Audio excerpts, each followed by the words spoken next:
Sa Good Vibes, sa ika-121 nga anniversary sa Civil Service Commission, isa ka free store ang ginapatigayon sa City Hall sang Talisay bilang buligman sa mga job order kag casuals. May report si Romeo Subaldo. Kumalin sa mga bayo, shorts, dressed chicken, noodles, dilatas, patis, langgaw pati na face mask ini ang mga donated goods sang mismo man nga mga opisyal kag empleyado sang syudad sa Talisay para sa The Free Store. Sa pagsaulog sang ika-121 nga Civil Service Anniversary, luyag sang Human Resource Management Office ng Talisay nga ang mga job order kag casuals ang mabuligan pinaagi sa Free Store. Suno kay Gemma Ferolino, Human Resource Management Officer 4 sa Talisay, nabatian niya sa isa ka speaker sa isa ka seminar sa civil service nga ginaistorya ang party sa Free Store nga natabo sa India nga nangin posible pinaagi sa pag-donate sa mga bagay nga wala na ginagamit kag pagkuha naman sa bagay nga ginakinahanglan. Ito niya nakita ang Free Store. Free Store.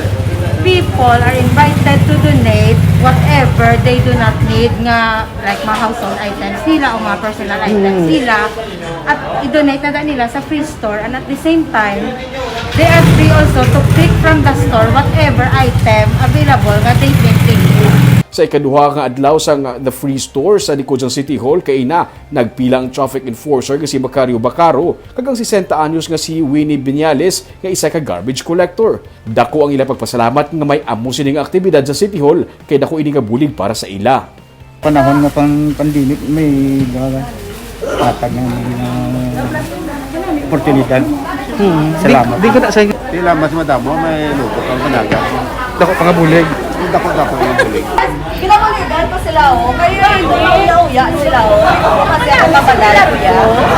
Daw nangin ala department store ang area nga may mga bayo kay nagmansig-mansig pili ang mga empleyado sa mga bayo nga sarang pa magamit. Sa kahapon sa first day, priority ang mga job orders kay mga casuals naman kag sa buwas kung may bilin pa para naman sa regular employees.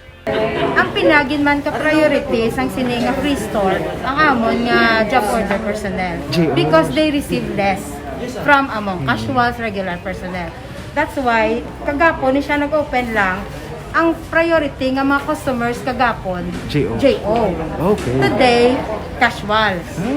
But and by tomorrow hopefully kung may supplies pa mga regular employees na. Samtang may nagapadayon sa pag-donate, magapadayon man ang The Free Store.